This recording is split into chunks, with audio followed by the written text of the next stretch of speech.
Welcome to the We Are VIP podcast. Each week, your host, Casey Hasten, Director of Recruiting at VIP, will bring you valuable insights from thought leaders, introduce you to incredible companies, and bring you tips for landing your dream job from our team of executive recruiters at VIP. And now, Casey Hasten. Welcome to the We Are VIP podcast, a podcast devoted to adding value to your candidate or career search, brought to you by VIP. I'm your host, Casey Hasten, executive recruiter with VIP, also director of recruiting, and your all-around hiring guru. And today I have brought you once again, a very, very special guest. And I just want to give everybody a quick warning. This is going to be a pretty deep topic and it could be a raw topic. So I do want to advise viewer discretion when listening to this topic. But let me introduce our guest so we can get started. We've got a lot to talk about today. So my guest today is Amy Fulmer, author of Don't Trip Potato Chip, the book that ushers in a new era for grief-stricken parents, family, and friends with step-by-step, real life healing processes. Her inspiring story shows us that grief is difficult, but it's also manageable. And her work has opened up a new conversation about child bereavement and about returning to work and how those employers can embrace you. So, Amy, thank you so much. This has been a long time coming. It has, Casey, and I want to thank you for having me on. And actually, the truth be known, with the lockdown, it's shed such a new light on the importance of having processes in place, because now, there's so much grief and so much turmoil and so much loss coming into our lives that it's actually more important than ever that this topic, we get down to it. Yeah, absolutely. And I think it is so important too. And, it was so interesting because I like to tell people how I met them. And I saw you on a podcast with Sean McBride, and I reached out to him and I said, I have to meet that lady. You have to make an introduction. And he did. And then later, just by chance, we ended up at the same conference, the Smart Fem conference. And you know what, Casey, it was exactly 1 year ago this week. I know, because it's happening again this week. Yes. And I thought about that today, and oh my God, what a year it's been. And meeting you was, the enrichment and just to, let your audience viewership know, we're both angel moms and we're both recruiters. Yeah, which is crazy. So let's talk about you a little bit. Tell us about your story and what brought you to write your book, Don't Trip Potato Chip. Okay. So long story short is, I am, first and foremost, the director of recruitment at Future Tech Staffing. I own 2 staffing agencies, Future Tech Staffing and Future Tech Temps, Inc. I raised my son as a single mom and running a very robust staffing agency, very robust, very successful, headquartered out of Los Angeles, Marina del Rey. I didn't have time to scratch my nose. So, in 2014, my world literally came to an end. My son died tragically. He was 19. And it was like I was going down the freeway at 150 miles an hour and I hit a brick wall. So I tried to return to work. I could not. I was ineffective. I was lost. I had no business being at my job. And this was the job I knew and loved. I literally had gaps of memories where my accountant said, don't you remember, Amy, you authorized me to sign off on this? Months and months, gaps of time were missing. So I realized how derailing grief was. And I kept saying, why isn't anybody talking about this? Why is this such a taboo topic? So I labeled it Death Cooties. So in my journey, I thought about selling my business. I couldn't work, but my business, thank God, ran itself. The processes I had put into place kicked in. And fundamentally, for 2 to 3 years, I wasn't even there. During that period of time, I contemplated suicide. It was on the table. I'm not going to lie. And through a series of events, I decided to write a parent survival checklist. And I wrote it.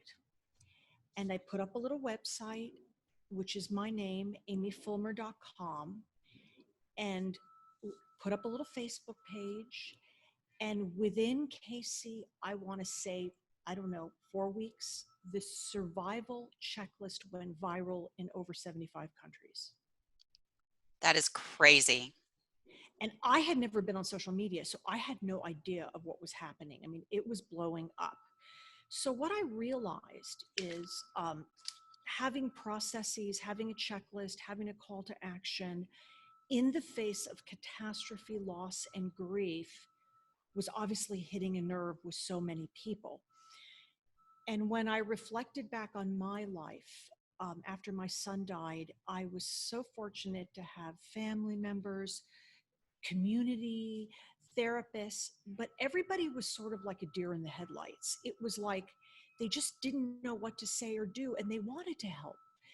So I think where the checklist really came into its own was it was something you could print out, and you still can print it out. You can give it to a neighbor, a family member, a friend, a sister, and it gives somebody something to do when you're at wit's end.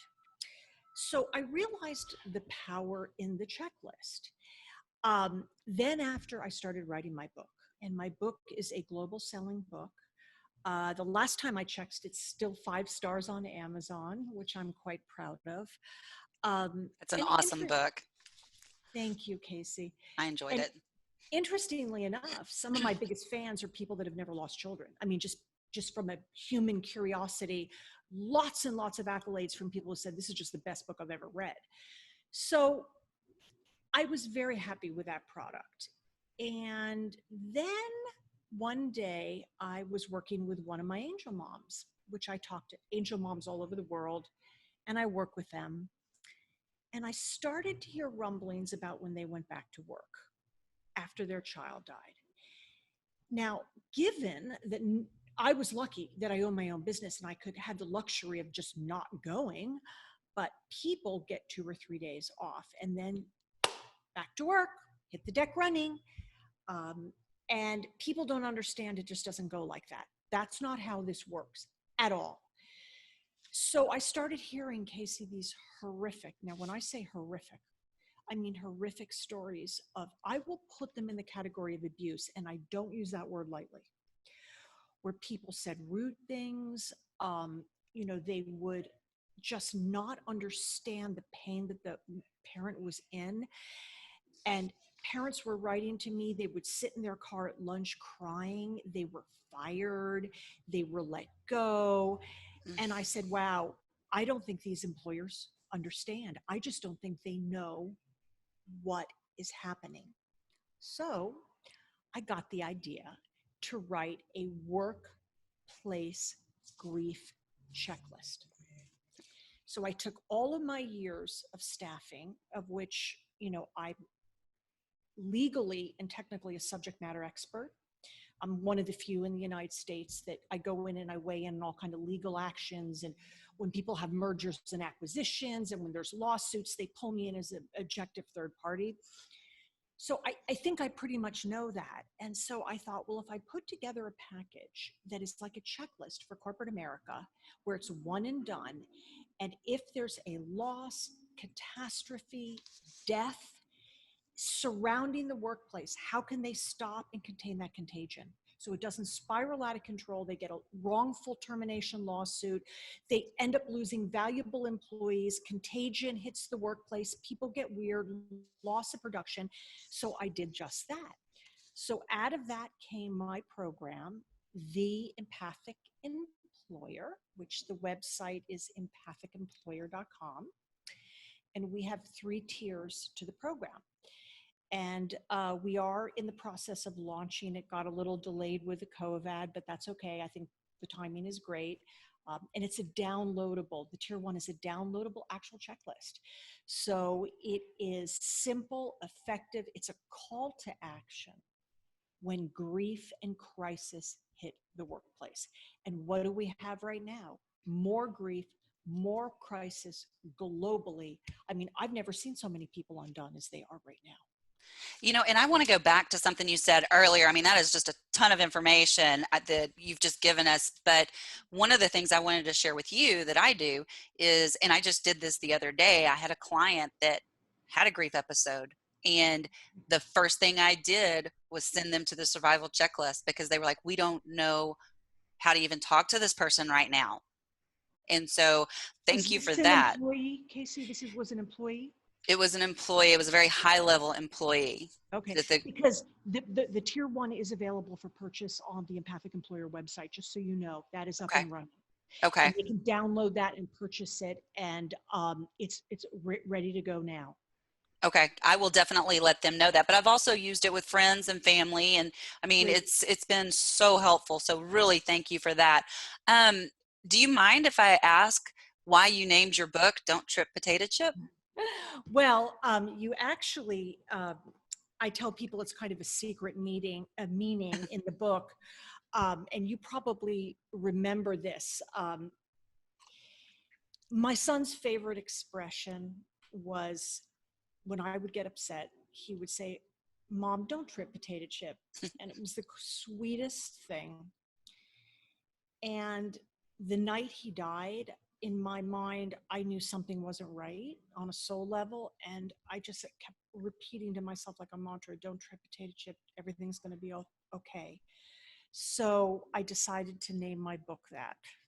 I love that. And I think that's important for people to know. Yeah. And because actually it is okay. It is. It is. Okay. So what are some of your, our struggles returning, or what were some of your struggles returning to the workplace initially? Oh, Casey, this is such a good question. And I think probably one of the most important questions you'll ask this whole time.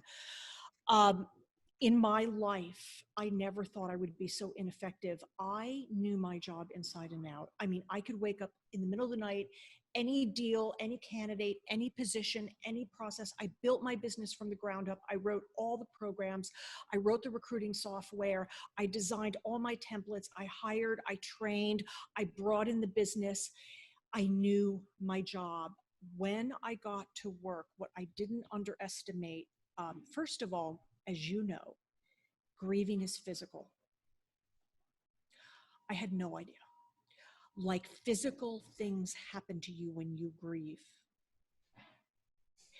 Neurologically, it was like someone gave me a lobotomy. I couldn't think, I couldn't focus. I felt disoriented. I would break down in hysterics out of the blue, and I'm not an overtly emotional person. I mean, as a girl, when I get to work, I'm a steady Eddie. Mm-hmm. I'm known for that. I don't come out of left field and, go off on a rant on top of you. I'm not abusive in the workplace, so I don't think I am. We have one of your employees next week. Right. Just kidding. And I was shocked I got to work and I would sit there for hours in a fog, and I couldn't, and then my to-do list kept getting bigger and bigger, and then things kept piling up, and then I would spiral down, and I was physically sick.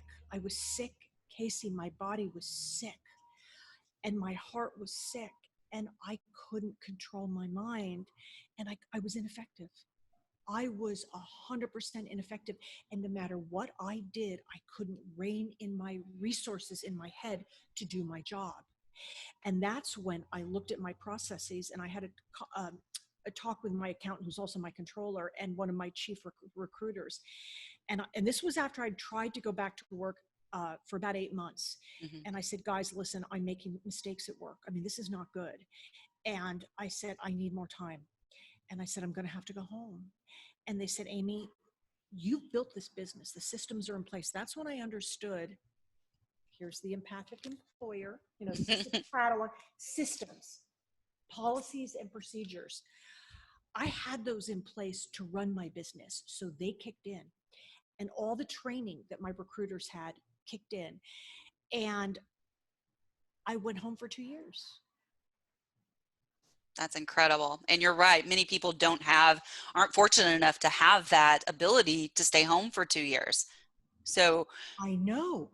And so during those 2 years, that's what I was doing, working with my angel moms on Facebook. And I started to hear from them what it was like to go back to work. And then I started to do some research that the average bereavement leave for a child in America is 3 days. Now, like Facebook has a generous parental leave, that's 10 days. But you've got to understand, when a baby's born, what is it now, 6 months or something? I think, or when they get 6 to 8 weeks, or I think uh, it's like 12 weeks. 12 weeks, and it's mom and dad. Hmm. So think about it. When a child dies, it's a birth in reverse, so why don't you get the same?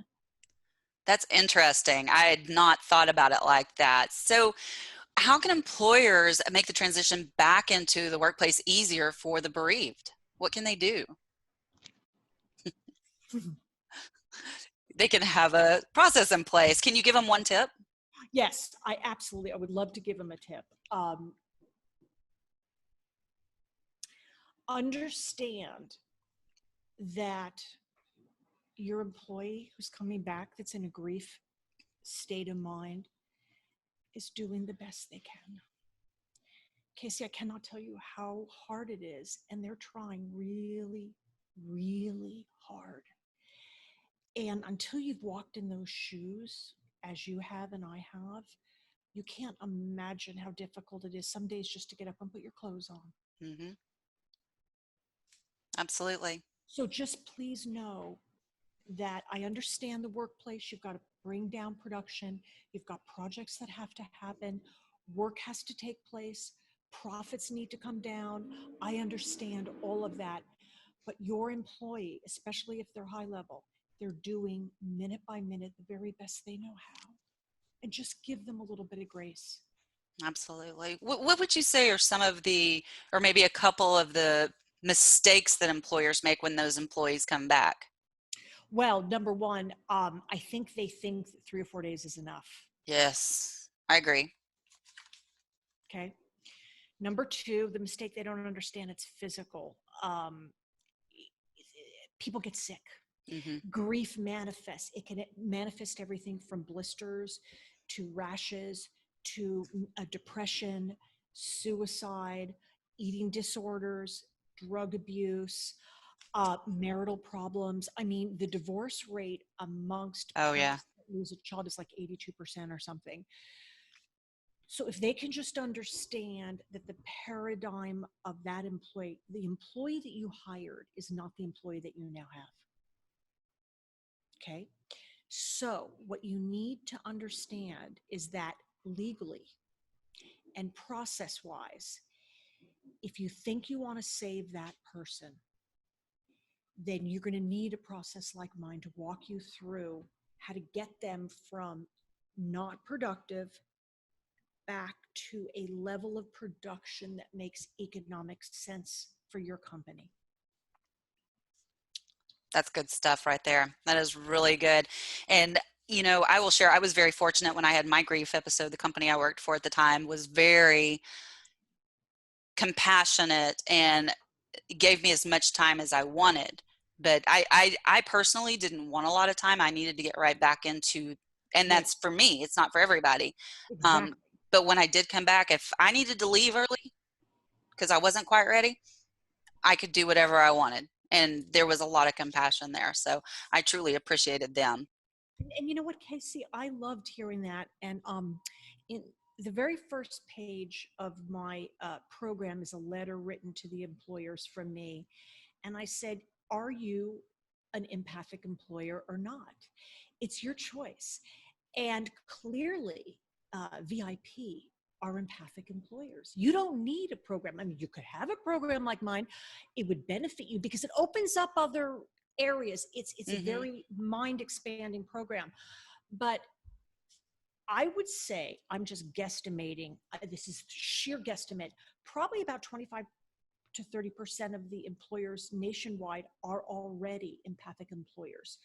Now, after this episode called the coronavirus, what I think is more than ever compassion within the workplace, whether it's remote workplace, I think this has opened up a whole new universe because people have had to be compassionate and patient with their people. And now I don't think we're ever going to go back to what we had before in the workplace, because this is a game changer. What we're going through now by working at home, and this is a game changer. And a program like mine is super effective because it gets you thinking about, what do you want from the top on down? This program is from the top on down. What do you want to be? What do you want your workplace corporate wellness program to be? Do you care or do you not care? And if you don't care, that's okay too. I'm not passing judgment, but don't tell your people you care and then fire them, on day 4 because they started crying in the bathroom, or walk by their desk 2 weeks later and say, isn't it time to get over it, when they're kind of sniffling. I 100% agree. I really do. And I think I agree with you too, that once we do go back, once we are released from the shelter in place, I think the work landscape is going to look very, very different. So, and I don't think that's a bad thing. I don't think that's a bad thing. No, I don't think it's a bad thing either. I think, it goes hand in hand. In fact, it's almost like this program was written for it, because what it does is, in the beginning of the program, it has like a little process how to get it started. Super simple, by the way. I mean, I know there's no one busier than HR people, senior management, executive, C-suite. They don't have time. This makes it so simple. It's like a one and done. But they have to dialogue, and they have to come up with a corporate mission statement. Where do they stand? But the cool thing is once you do that, the mental process of coming up with that corporate mission statement, it bleeds into the workplace. And just the mere fact of walking through this will help them now when people come back to work, because you're absolutely right. The paradigm shift has changed. It has. I want to go back to something you mentioned earlier, because it was on my list to ask you, and you mentioned death cooties. So what are they and how do they affect the workplace? Okay, very quickly. I called it death cooties. It happened to me. I was walking down the street in my town right after my son had died, and I saw some community members. They were on the other side of the street. They pointed at me, they whispered, and then they took a route around so they wouldn't have to see me. Yeah. So I felt like there was something wrong with me. I felt like I had cooties. I understand. I do. When you go back to work, because our culture doesn't teach us how to grieve, no one knows how to do it. It's so normal to be very awkward in the workplace. Like, okay, Jane's coming back to work today. Her son committed suicide or whatever, God forbid, happened. Her husband died, her sister died, her mom died. People get awkward and don't know what to say. That is death cooties. And from a grief perspective, that's the worst thing you could do, is say nothing. You're better off, I tell people, just to go up and look at someone, tear up and say, I want to give you a hug. And that's it. You don't have to say a lot. In fact, less is more. Absolutely. And, I feel like this is the least I've talked on a podcast, because you have so much valuable information. And I'm just sitting here nodding my head. And so I'm still here. So, in today's work environment, job candidates prioritize company culture when considering leaving a job or accepting a job offer. Great. How does empathy play into company culture, and how does it improve retention? Oh, Casey, bingo. Dead on. You get a gold star on the refrigerator. Well, that's the whole reason for purchasing my program. I mean, if you're going to purchase something from a company perspective, you want an ROI. Okay, so you get this great program. If you save one employee, well, this is pennies on the dollar if you save an employee, but this is the deal. As the younger people come up, the millennials come up, the statistics are showing medically, emotionally, and every other way that empathy in the workplace is one of the top priorities. And millennials will leave a job if there's not empathy in the workplace. That is very true. I have heard that too. Other than your program, I know that your program is amazing. I've been so excited to tell people about it, but what other resources might be available for employers and employees who are returning to the workplace? Wow, that's a really, really, really good question. Um, well, of course, my book and my Yep. parent survival checklist. I also am a big believer in actual therapy if you can afford it, and you don't need a lot of it. Um, and being honest with your therapist about returning to the workplace, like socially, how do you interact? But of course, the program covers so much of that. But Casey, this is the reason why I'm so passionate about my work. There's just nothing out there. There's very little out there that deals with this grief, loss in the workplace. There's just not a lot. Gotcha. So what is one piece of advice you wish you could share with grieving individuals to help them re-enter the workforce?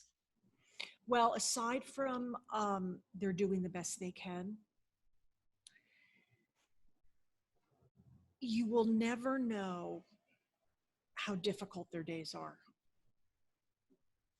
Like, unless you've lost someone, and I call it a tier one family member, sister, brother, mother, husband, child. Unless you've been through that, you just can't know the struggle.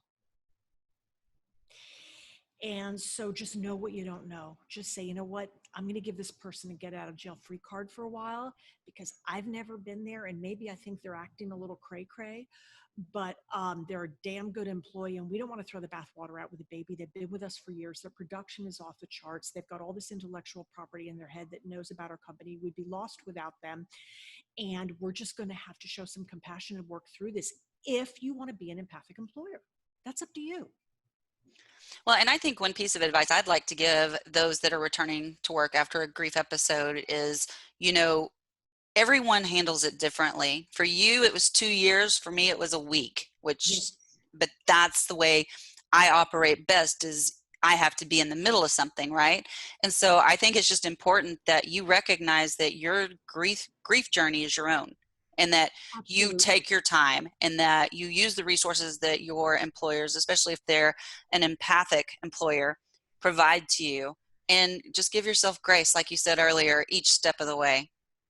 And you're right, Casey. That's really important. No two grief walks are the same. Everyone's grief journey is unique as their life.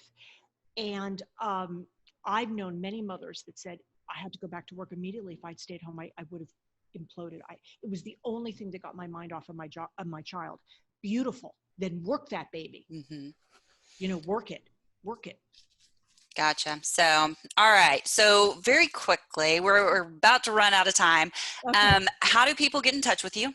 Okay. So my website is the empathic employer, just empathic employer.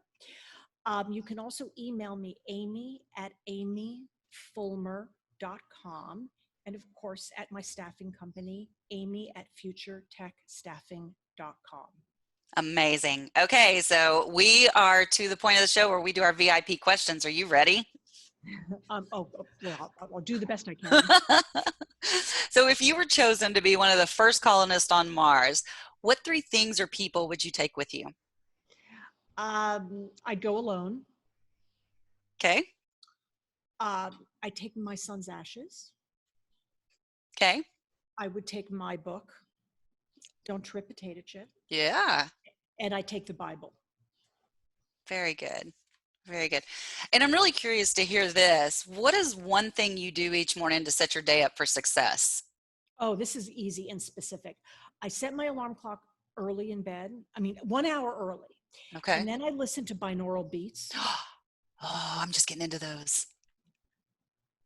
So what I do is I have different beats that are entrainment for different areas in my brain that I want to, work on. So I put on my binaural beats and I don't even get up. I don't do anything. And I listen to, and I imagine, I don't force my brain, but I imagine what is it that I want to accomplish today? What's important for me? In other words, instead of like my to-do list, but really what is important for me? Like today, this show was important for me. It was it was important that maybe I don't look so perfect in the background, but the message, getting it across. So I just asked in my mind, how can I show up for the VIP audience in a way that will maybe just help one person, So this is what I do. I've been doing this for over a year and a half now, and man, it's changed my world. I love that. So final question, if your life's work was being summarized in a news article, what would the headline be? Oh, the grief goddess. Of course it would be. You can follow me on Twitter at thegriefgoddess.com. That is amazing. And you have a YouTube channel too. Are you still doing that? Yes, I do. But in fact, I just got picked up by Blockchain Media. They're going to sponsor my show. That is amazing. That is amazing. Two shows a week, one on staffing, but they want a whole show on grief. And so they're going to do a full-blown production. They're actually headquartered in Texas. San Antonio, right? San Antonio. That's what I thought. Yeah. So, yeah. Well, Amy, thank you so much. I know this is a difficult conversation, but thank you so much for sharing about your new program and for all the work you do for those that have a grief journey and have to go back to work. So I just have one more thing to say to you. Yeah. You are a VIP. Oh, yay! I'm so happy. And that's a wrap for today. Join us next week here on the We Are VIP podcast. We'd love to know how we can help you be a VIP. To find out more, log on to wearevip.com.